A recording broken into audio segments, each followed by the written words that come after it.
Everyone, thank you for joining the T-Systems webinar, Managing the Corona Crisis, Smart Monitoring with Kentix. If you have any questions, please enter them in the Q&A box at any time, and we will answer them at the end of the session.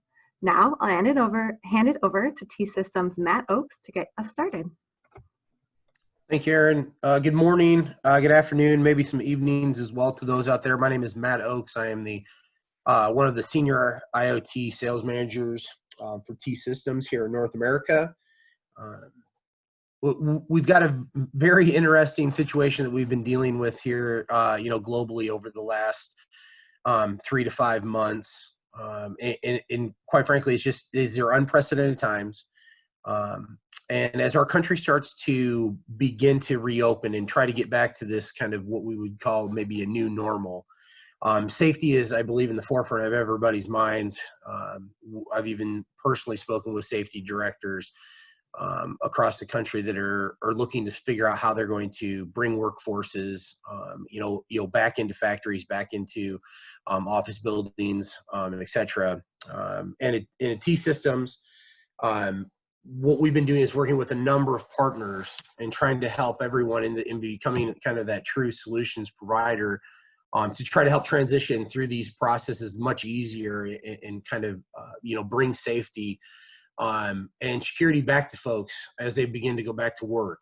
One of those solutions that we've been working with and one of those providers has been Kentix. And Kentix has got an amazing body temperature measurement solution, and we've been working with them globally. And I kind of, without further ado here, I want to introduce to you guys Jan Saunders from Kentix. He is their chief sales officer, and he will be walking us through their SmartXcan solution. Thanks again, Jan. Thank you, Mats, for introducing. So I think I'm taking the control here. I will keep it a bit like, a bit dynamic. So my name is Jan Sanders. Happy to have the chance to present to you our SmartXcan. That's the guy here next to me, my friend, my new friend. Just maybe a few words about Kentix and what we are in principle doing. So we are not making body temperature measurement devices or something, but we invented this product especially for the situation here when we, on the 18th of March, we came also in the lockdown in Germany, and then we decided, okay, what am I going to do with that? And we had a device already in development for the environmental monitoring, temperature, humidity, also CO gases, which you use for fire detection, early fire detection, and so on. And we were just about adding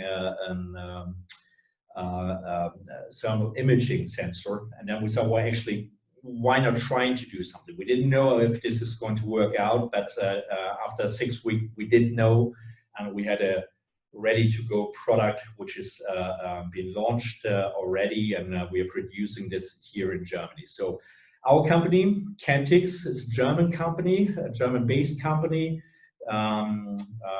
Say in Ida Oberstein, which is a bit like southwest of Germany, somewhere in the middle of nowhere. I always say it's the new Silicon Valley of Germany because we are here, but yeah, it's somewhat also very central. It's always like 80 kilometers, like 50 miles away from the next motorway, but that's all fine. So we have a lot of time to do good development. And what we are actually doing, just a few words about this before I'm starting into my presentation a bit like, so we are specialists really for physical security of mission critical infrastructure. You see this a bit behind me here. So this is our showroom here also in Ida Oberstein. We're doing smart monitoring, which is in principle environmental monitoring, where the base product of these SmartXcan is in principle also coming from. We do smart access solution, access control products, as well as so-called smart PU, power distribution units, which are used in IT racks. So we also have a lot of products. If you want to secure your critical infrastructure, which most likely very often is server rooms or other rooms, then we are also one of your best choices, I would guess.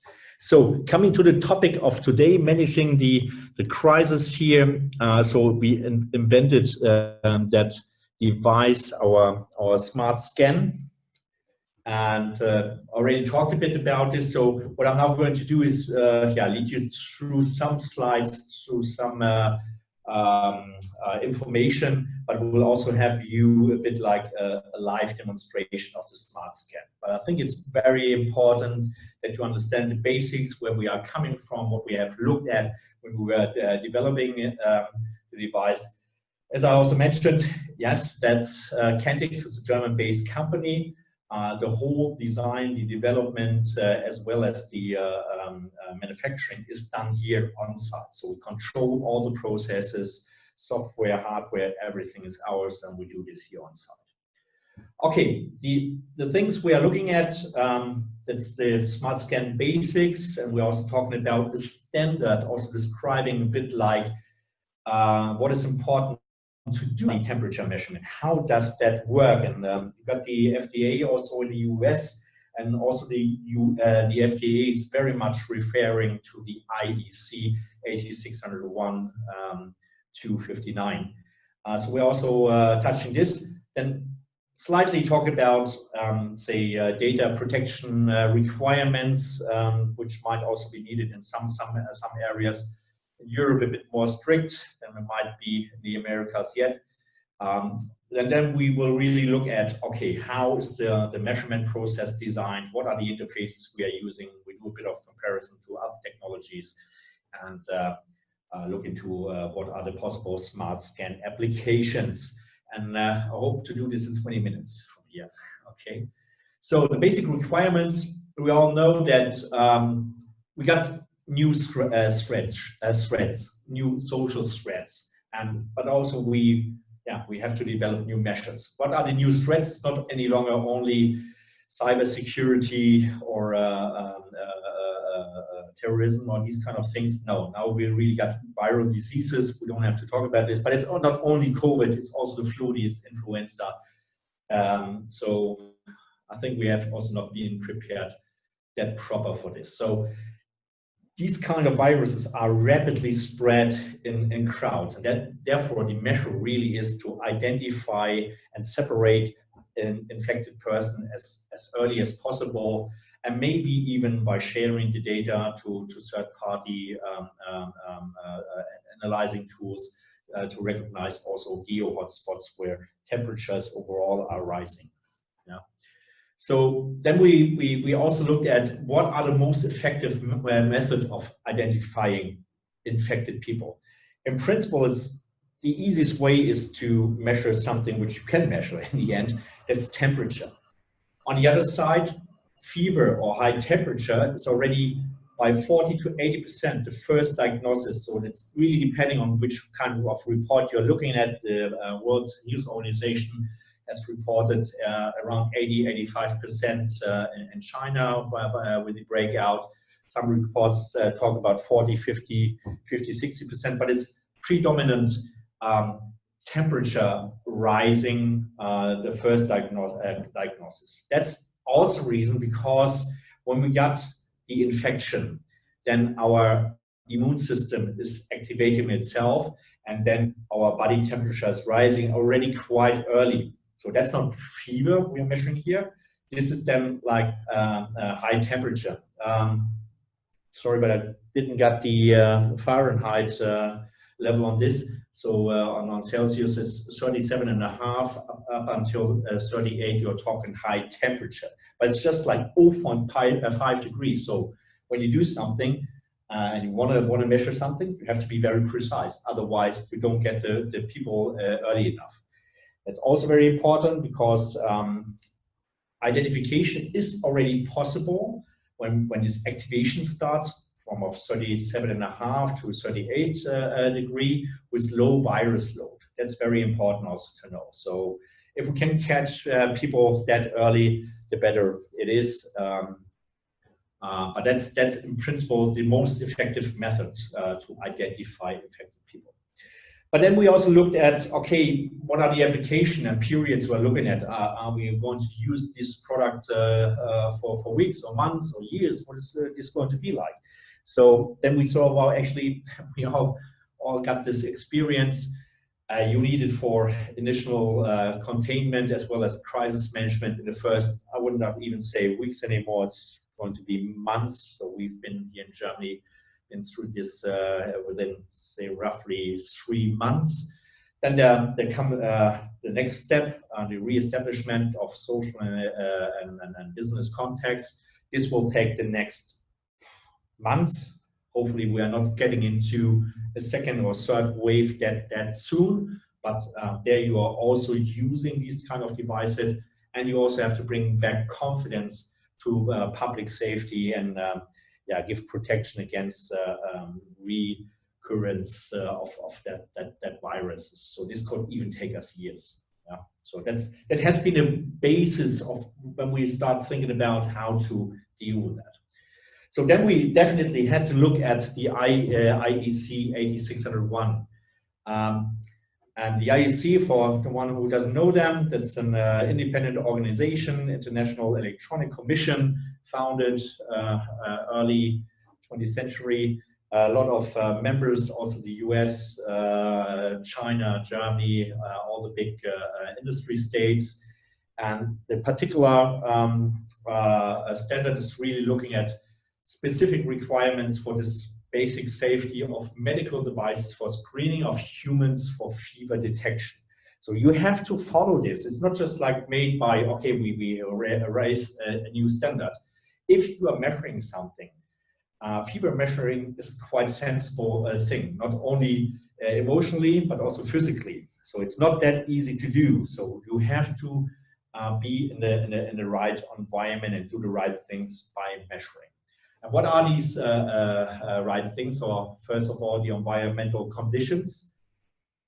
You can only use that indoor, and it's absolutely regardless of which kind of technology we are talking about. And I'll do this comparison later on. You can only do a good measurement indoor. So we still have talked about this 0.5 kind of something, which can already make a difference. So indoor use only with a certain temperature and humidity, which is usually always there in indoor conditions. And also no direct cold or heat sources independent getting towards the device. So like sun or direct heat from a radiator or direct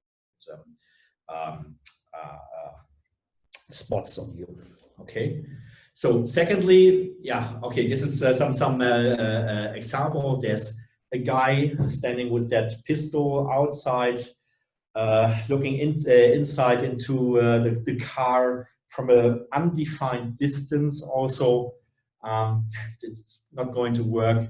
So also checking outside, just screening the forehead of somebody outside would not really deliver the right results. Also like this example, they just not working. You will not get the right temperatures. You might get predominant, you will get more like lower temperatures, and so you are potentially missing the one you want to identify. So, okay. Measuring conditions, also very important. There's a few, So, and that's also described by this IEC standard. So it's the focus on the inner corners of your eyes. Others are too unreliable to do the measurement, okay?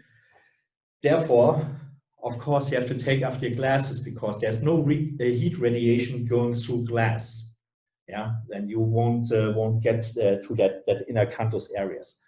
No hair on the face, as less as possible. Also, the face should be uncovered as much as possible. Single measurement is also part of the description of that standard. You can't scan crowds. It's just physically not possible. There's a lot of things, but I'll show you some pictures where people show that it's going to work. Please check also like IPVM, that's an independent organization in the US doing all these kind of tests on thermal cameras. They also have tested it and also said, well, that's actually not going to work out. And you need a straight position and the defined distance to that measuring device. So these are the main criteria. So look at these kind of examples where we have people on a thermal camera, thermal imaging camera. You see in front there's people with glasses on, so I don't get inner canthus. They're rolled up somehow, so there's different distances, and still we are measuring right temperatures. That's just not working. Or this example, just people like passing the camera, being measured. You don't even see their faces, so that's not working. Or this example, the first lady, she has the glasses on. The otherwise is looking. The next one is looking down. The otherwise the next one we hardly see. The other one is too far away already. It's not really true that we are going to measure the right things here. That's also just not working. Before I come to on how it's working and how we have made the process on this here, just a few words for GDPR. So GDPR, that's in principle the data protection rights, which are in principle also applied in Europe, but you will also see sooner or later these kind of things coming up in the US, I believe.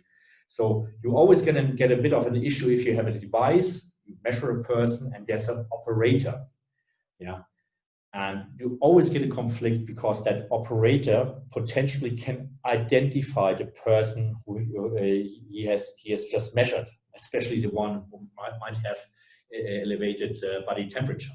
So this always gives you, regardless of where it is, an issue. The SmartXcan is designed for automatic and operatorless or even voluntary measurement. You can really set this up clearly voluntary, and you can set it up GDPR compliant, absolutely. So now we come more to the practical moment where I do a live demo on how this is working, and you already see this here, so you have to bend over a bit but I'm going to show you this live in a minute. Just switching over, so we see here my little friend, the SmartXcan, and the only thing I'm doing is I'm getting in front of the device, I'm bending over a bit, and then I got my measurement here. Okay, so it's very, very easy to do. I get in front of it again, yeah, getting into the distance, and then I immediately see, okay, I only see green lights, which means that's okay. So when I'm going to have my 3 red LEDs lighting up, and then we can also configure them special tones like pulsing tones or longer tones that you really hear, okay, something is going wrong here. These thresholds you can also set yourself, but then you definitely also as a user find out, okay, something is going is wrong here, so I need to see my doctor. So very easy as it is. So now somebody could come up and say, well, actually, but I'm now going to trick it. So I just give it here, say my hand or something. Oh no, it's not working. Then it has an error in reading. Yeah, so it doesn't take your temperature. Or I have forgotten to set to put up my glasses, and then I would have a lower temperature. So I'm going there with my glasses, and it's not taking my temperature. So it's a false measurement. Okay, so that's in principle the thing we are doing here. And you might have noticed that I always got the same process.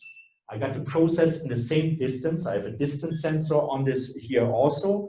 I have my face, so my eyes right in front of the device, and I can really measure this inner canthus, which is important to really have good measurements. We are measuring in a tolerance of 0.3 degrees, which was also confirmed by IPVM in the test which they have released last night. last morning in your time. So that's what we do here. So that's always the same process, and while this is the same process, it's very accurate. You can do this quite fast. 500 to 700 people in an hour is no issue, and we have the tamper protection, also making sure that people are not going to trick this in some way. Okay. Then we also got the other interfaces. So that's what I'm showing on a slide in a minute also.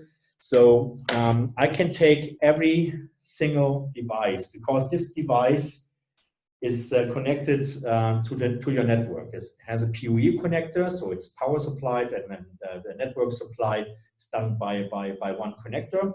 And while this is done, just to have my glasses on again here. I have it in a network, and oh, sorry, no, got it. Okay, here we go.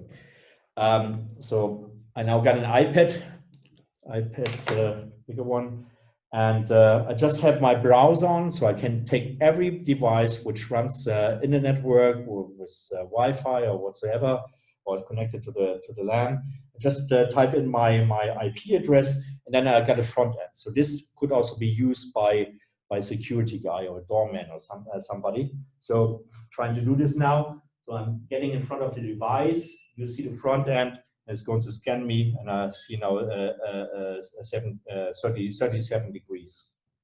Okay, so I'm going here again. Yeah, 37 and a 1.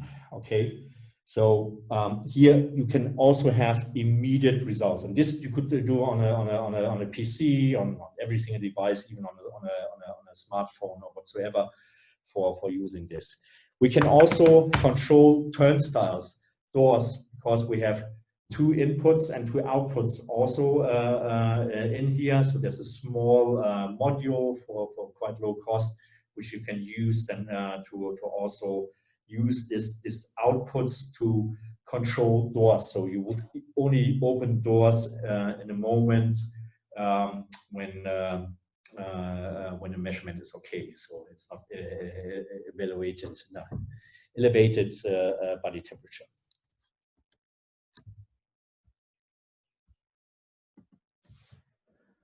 So this is what you can also see here. This the different kind of interfaces that we have, the access control, and that's also a bit like regardless. We can do this wired, but we can also do this with HTTP commands. So the device, which is a small computer, the software is running on that device. Software is always for free, as well as the updates. Also, web user interface is running on that device. Here's like a small Linux computer here. So we can even send HTTP commands to a third-party access control system, or even obviously also to the Kentix system. What we can also do is we have other IP, we would say already industrial standards like REST API, SNMP, email, and so on, which we can use to also give measurement data to third party, for example, to third party software and analyzer software to do geo hotspot statistic or whatsoever you want to do with that data, or even manage the devices, more devices than just like one device. Okay. So when we look to a bit like the technology differentiation here, we look at precise temperature measurement, which I have showed you, and also reason why we are that precise, GDPR conformity, but also the cost. So in principle, we have developed the Kentix SmartXcan towards the application and also to what is needed, precise measurement, GDPR conformity, as well as low cost. Then we got this thermal imaging handsets, and I already showed it to you. Potentially, it has a higher deviation on the temperature due to the undefined measurement distance. Also, operating errors can appear. GDPR conformity is not there because you've got the operator. These devices are quite cheap, like $100 or maybe $200 possibly. but you need an operator, which produces high costs here. So there's no automatic operation possible. Then we got the thermal imaging cameras, also typically a higher deviation due to the undefined distance, also not the phase straight to the camera. So most of these devices always look to the forehead, which is good, but it's not perfect, because perfect is inner canthus. And also the forehead, there could be different temperatures on the forehead. You don't know where to point to get the right temperature. So GDPR conformity is the same here, because we have people sitting behind the screen. Screen could automate it in some way, but then it's getting even more expensive, and the price is very high. People are talking at least at $5,000, $10,000, $15,000 at least to get this all set up. So far, a bit like technology comparison. We also have a small live test. Maybe some of you already have seen that example. It's more like showing, okay, how fast this is working. That's the reason for that.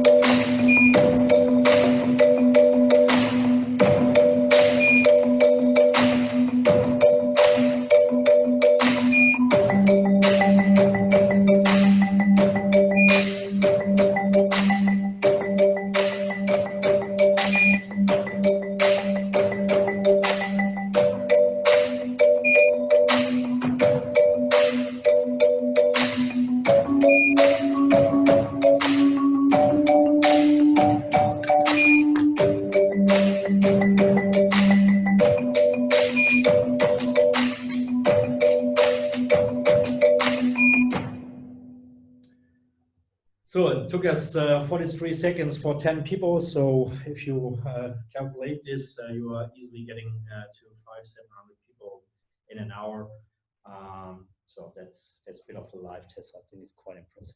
Looking to the applications quite quickly. So there's different kind of setups you can choose for. It's like the easy setup. Just give it a power or a LAN PoE connection. You can also use obviously also like PoE adapters, and you can place it anywhere with just like power.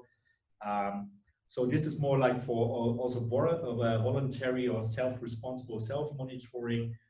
This could be an application for a lot of different areas like industry, offices, banks, shops, and so on. So then we got the next setup where we also control the axis. So with the OK measurement, we're switching the entrance or not switching the entrance when the measurement is not okay. We see this definitely also in retirement homes, hospitals, but also in daycare centers, leisure sport facilities, and so on.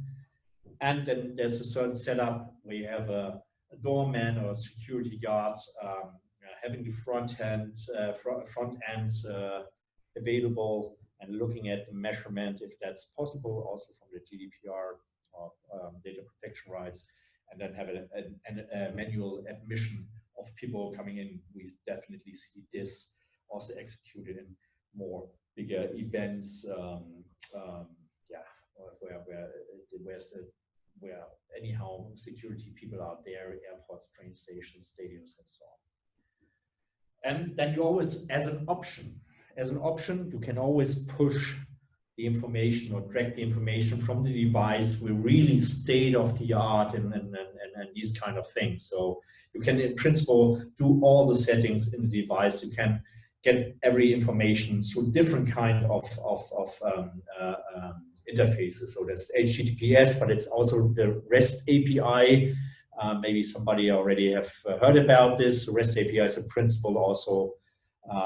Very, very common, almost an industry standards in communicating with these kind of IoT devices. Also, but we're using webhooks, which are principle also HTTP requests, which we have put onto the device, and it's waiting for an event and performing an action when something happens, like elevated body temperature. SNMP is also like a standard, and then we can put it somewhere into a cloud.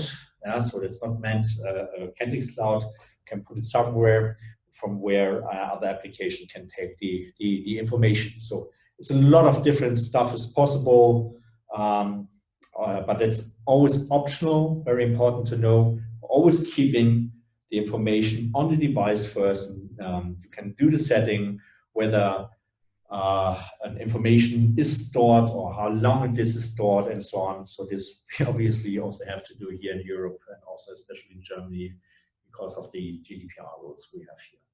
So the products are there. We are producing them while we're also talking. I think now it's already past 6 p.m. People are getting home then already, but we're producing them here. So that's the basic, say, SmartXcan. It includes always a wall bracket, so it's not only the stand which is standing here next to me, but it's a wall bracket which you can just mount to the wall. There's a 3-meter slim patch cable also with it. And we got a second device because there was a lot of requests for this also with an RFID, so where you can take your RFID key. Right now we have a MyFit Fire reader inside, so you can identify yourself first. You're activating the device, then you're measuring yourself. So this is for applications where people need to know which kind of temperature people got before entering a building. It's a bit of the accessories also available, like the stand. We have PoE injectors for the option that you can just place it somewhere. It's not connected to the LAN, or could even be connected, but it's just like powering up the device, standalone operation. Then we got this Kentix Q3, which is like the digital input-output terminal for the 2 inputs and outputs, and we also offer remote support here to our customers from either Oberstein into the world. So we help you with configuration, operation, and then training of these kinds of things. So operation is very easy from that point of view. You shouldn't worry. So that's in principle a bit maybe about over the 20 minutes. Thanks for your attention. Whenever I can help you also in finding a bit more information, come back to Matt. He can also give you my contact details. Happy to get into a conversation about your maybe special application and requirements, so we can really find out how SmartXcan could suit you best, and make it a great application. Yeah, thanks for your attention so far, and hope you got some questions. Thanks.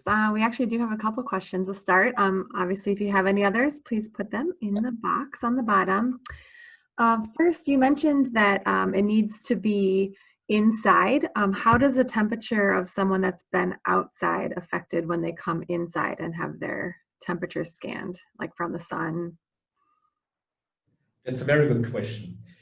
In principle, it's also within the standard. The standard says that you need to acclimatize before you go measuring. Practically seen, that's not always possible. Yeah. So, but we can't really trick all the physics about this. So coming from outside, from the heat, is not that critical, to be honest, because the temperature, your face temperature, especially here in these areas where we are measuring, is quite stable anyhow. It's more like the face around, which is warmer, and you are acclimatizing quite fast, probably in a minute or two. Yeah, if it's really like extreme warm. Cold is a bit more different or difficult. So if people come to work, say they come to work on a bike without a scarf or something, so they really get a cold face. They might need some moments to acclimatize.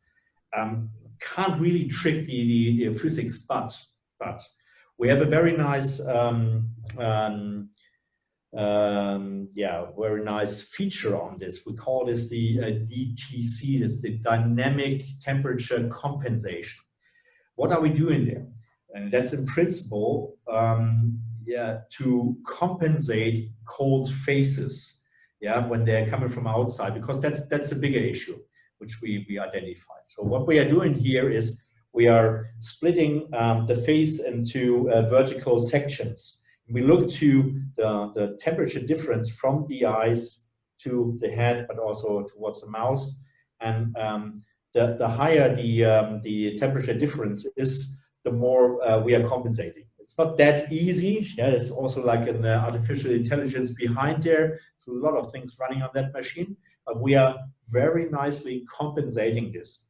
This function has right now 3 settings. It's like low, medium, high, which we are going to use then more like into the winter time. So depending on the temperature, outside temperature.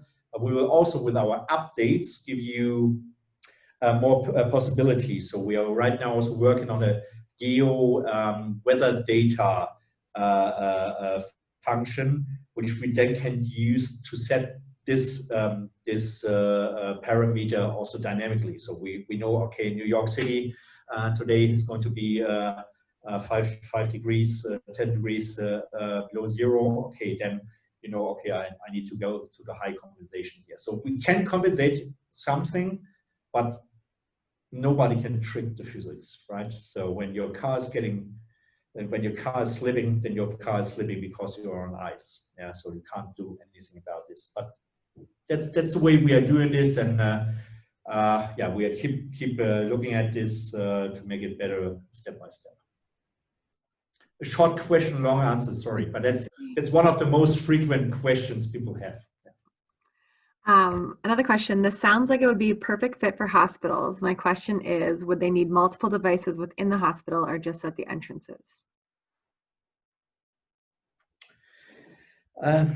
We believe, and I also had some discussions already with some hospitals, even also in New York, and they say, well, actually they need a camera doing this because they can't get people stopping at the entrance, especially the main entrances. There's a lot of people coming in, and maybe in some way a camera could identify that one or the other person really having high temperature and really identify these people. But you can't get to that level on the accuracy of the measurement. So what we believe is definitely that then after the main entrance, you come to all the different departments, and depending on the department or the waiting room or something, then people have to stop. They have to measure them according the also IEC standard, and also the right way that you really find people who could be affected. So in principle, the answer is it's not only one at the main entrance, because you would stop too many people. You would have queues like I don't know what. People would not respect this on the long run. But further into the hospital, I think you need some more. Great. How complex is the setup of the solution before you can start using it? Power it on, and then it's running already. Yeah. So in principle, I power up the PoE connector, and then the basic settings are done, and it's already working. So there's certain things to look at. You can also check our documentation portal. There's everything is very nicely described. There's certain things to look at. This device needs to acclimatize itself also to the environment. So starting up the device 20-30 minutes, it's going to blink all the time, and it's setting up itself, something like this. But you don't have to be a rocket scientist to do this. So if you really want to go into the basic settings, there's also like a sticker on this with a QR code. The QR code brings you to the 6 main settings you have to do. It's very easy to do this within like 3 or 4 or 5 minutes. Then you also have set your temper protection, these kind of things. Very, very easy. So you don't need people being trained on this for the basic settings. No. Okay, and you mentioned you're based in Germany. Are your devices available in the US, and how long does it take to get them? So the demand in the US is very high. Obviously, we might not be able to fulfill all the demands immediately. Right now, you're more like waiting for 4 weeks. So lead time is more like 4 weeks right now. So our US partner, our distributor, and as well as our installation partners, and I can link you easily to them. They got the first products, they do the first deliveries already, so we are already getting into the flow of supply, and definitely the US market is one of our main markets. So also with T-Systems, very easy. Definitely you can get the product within 4 weeks right now, within 4 weeks. Okay, one last question.